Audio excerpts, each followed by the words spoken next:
KN Rajanna ಅವರನ್ನ ವಜಾಗೊಳಿಸಿದ್ದು ನಿಮಗೆಲ್ಲರಿಗೂ ಗೊತ್ತೇ ಇದೆ. ಆದರೆ ಇವತ್ತು ಅದರ ಕುರಿತಾಗಿ ಮಹತ್ತರ ಬೆಳವಣಿಗೆಗಳಾಗ್ತಾ ಇದೆ. ಎಸ್ಟಿ ಸಚಿವರ ಜೊತೆಯಲ್ಲಿ ಸತೀಶ್ ಜಾರಕಿಹೊಳಿ ಅವರನ್ನ ಭೇಟಿ ಮಾಡಿದ್ದಾರೆ. ಯಾರನ್ನ? KN ರಾಜಣ್ಣ ಅವರನ್ನ.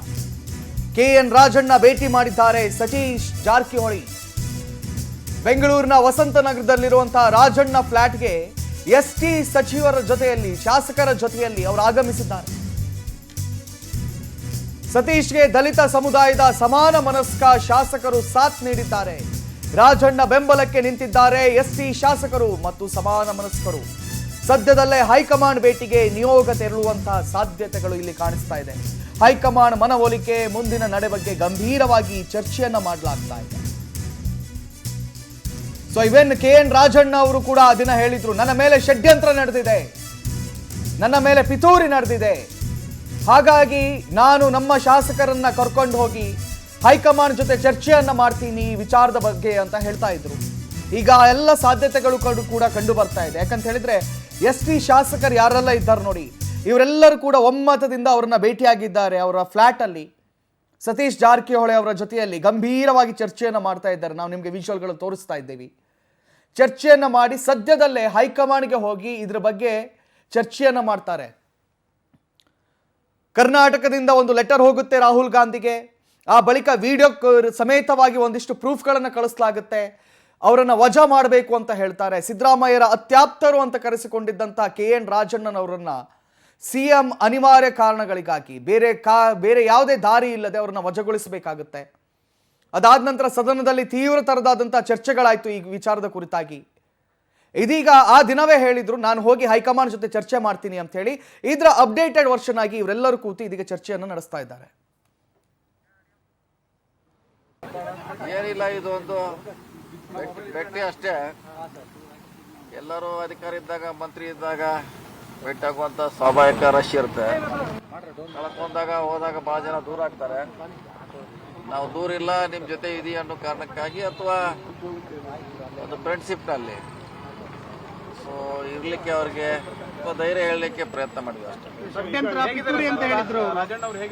ಅದ್ರ ಅವ್ರು ಹೇಳ್ಕೊತಾರೆ. ಅದು ಅವರು ಪಿತ್ತೂರು ಷಡ್ಯಂತ್ರ ಅವ್ರು ಹೇಳ್ತಾರೆ.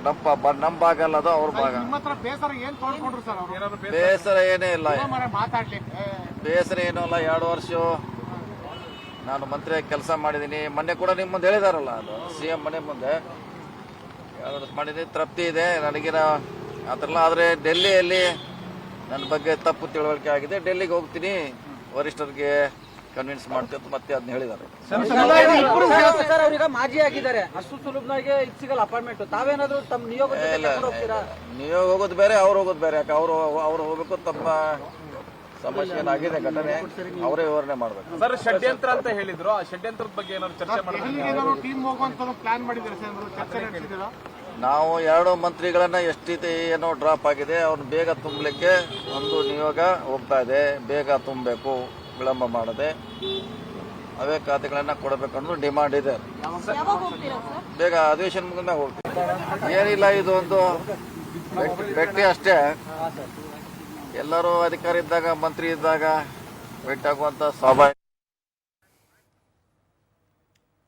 ಇನ್ನು ವಸಂತ ನಗರದಲ್ಲಿರುವಂತಹ ರಾಜಣ್ಣ ಅವರ ಫ್ಲಾಟಿಂದ ನಮ್ಮ ಪ್ರತಿನಿಧಿ ಆನಂದ್ ಅವರು ನೇರ ಸಂಪರ್ಕದಲ್ಲಿದ್ದಾರೆ. ಆನಂದ್, ಇದೊಂದು ಮತ್ತಷ್ಟು ಡೆವಲಪ್ಮೆಂಟ್ಗಳಾಗ್ತಾ ಇರುವಂಥದ್ದು. ಸತೀಶ್ ಜಾರಕಿಹೊಳಿ ಆ್ಯಂಡ್ ಟೀಮ್ ಅಲ್ಲಿ ಹೋಗಿ ಚರ್ಚೆಯನ್ನ ಮಾಡ್ತಾ ಇದ್ದಾರೆ. ಏನಾಗಬಹುದು, ಯಾವ ರೀತಿ ನಿರ್ಧಾರವನ್ನು ಅವ್ರು ತಗೊಳ್ಬಹುದು ಅಂತ ಹೇಳಿ.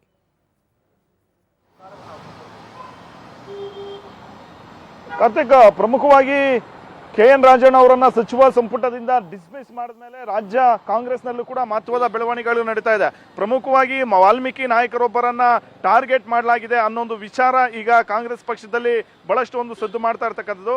ಅದರಲ್ಲೂ ಕೂಡ ಸುರ್ಜೇವಾಲಾ ಮತ್ತೆ DK ಶಿವಕುಮಾರ್ ಅವರ ಕೈವಾಡ ಇದೆ ಈ ಒಂದು ವಿಚಾರದಲ್ಲಿ ಅನ್ನೋ ಒಂದು ವಿಚಾರ ಏನಿದೆ, ಇದು ದಲಿತ ನಾಯಕರಲ್ಲಿ ಒಂದಷ್ಟು ಅಸಮಾಧಾನವನ್ನ, ಆಕ್ರೋಶವನ್ನ ಉಂಟು ಮಾಡಿರ್ತಕ್ಕಂಥದ್ದು. ಈ ಹಿನ್ನೆಲೆಯಲ್ಲಿ ಸತೀಶ್ ಜಾರಕಿಹೊಳಿ, ವಾಲ್ಮೀಕಿ ಸಮುದಾಯದ ನಾಯಕರು ಕೂಡ ಆಗಿರ್ತಕ್ಕಂಥ ಸತೀಶ್ ಜಾರಕಿಹೊಳಿ ಅವರು KN ರಾಜಣ್ಣ ಅವರನ್ನ ಭೇಟಿ ಮಾಡಿ ಮುಂದೆ ತಮ್ಮ ನಡೆ ಹೇಗಿರಬೇಕು, ಜೊತೆಗೆ ಹೈಕಮಾಂಡ್ ಅನ್ನ ಯಾವ ರೀತಿ ಮನವೊಲಿಕೆ ಮಾಡಬೇಕು ಅನ್ನೋದು ನಿಟ್ಟಿನಲ್ಲಿ ಚರ್ಚೆಗಳನ್ನ ನಡೆಸಿದ್ದಾರೆ. ಪ್ರಮುಖವಾಗಿ ಸದ್ಯದಲ್ಲೇ ಹೈಕಮಾಂಡ್ ಭೇಟಿ ಮಾಡೋದಕ್ಕೆ ಸತೀಶ್ ಜಾರಕಿಹೊಳಿ ನೇತೃತ್ವದಲ್ಲಿ ನಿಯೋಗ ಹೋಗೋದಕ್ಕೂ ಕೂಡ ತೀರ್ಮಾನವನ್ನ ಮಾಡ್ಕೊಂಡಿರ್ತಕ್ಕಂಥದ್ದು.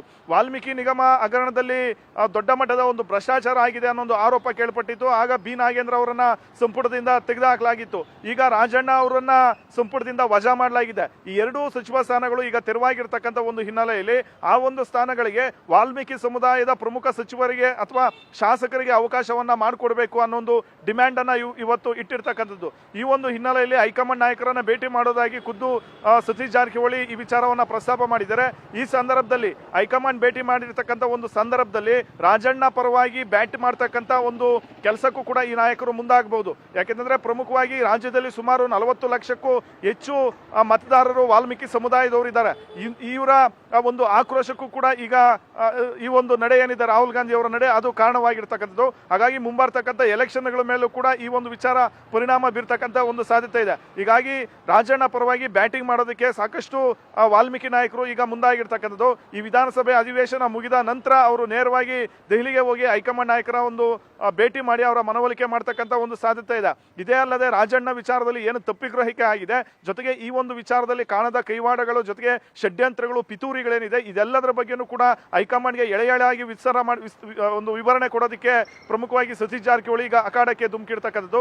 KN ರಾಜಣ್ಣ ಅವರ ಜೊತೆಯೇ ಇವರು ದೆಹಲಿಗೆ ಹೋಗ್ತಕ್ಕಂಥ ಒಂದು ಸಾಧ್ಯತೆ ಇದೆ. ಹೀಗಾಗಿ KN ರಾಜಣ್ಣ ಅವರನ್ನ ಸಂಪುಟದಿಂದ ವಜಾ ಮಾಡಿರ್ತಕ್ಕಂಥ ಒಂದು ವಿಚಾರ ಏನಿದೆ ಇದು ಕಾಂಗ್ರೆಸ್ ಪಕ್ಷದಲ್ಲಿ DK ಶಿವಕುಮಾರ್ ಅವರ ಕೈವಾಡ ಇದೆ ಅನ್ನೋ ಒಂದು ಆರೋಪಗಳು, ಶಂಕೆಗಳು ಕೂಡ ವ್ಯಕ್ತವಾಗ್ತಾ ಇರ್ತಕ್ಕಂಥದ್ದು. ಹಾಗಾಗಿ ಮುಂದಿನ ದಿನಗಳಲ್ಲಿ ಇದೇ ವಿಚಾರ ಕಾಂಗ್ರೆಸ್ ಪಕ್ಷದಲ್ಲಿ ದೊಡ್ಡ ಮಟ್ಟದ ಒಂದು ಆಂತರಿಕ ಅಂತರ್ಯುದ್ಧಕ್ಕೂ ಕೂಡ ಕಾರಣವಾಗಬಹುದು. ಈ ಹಿನ್ನೆಲೆಯಲ್ಲಿ ಸತೀಶ್ ಜಾರಕಿಹೊಳಿ ಖುದ್ದು ಅಖಾಡಕ್ಕೆ ಇಳಿದು ರಾಜಣ್ಣ ಪರ ಬ್ಯಾಟಿಂಗ್ ಮಾಡೋದಕ್ಕೆ ಮುಂದಾಗಿದ್ದಾರೆ.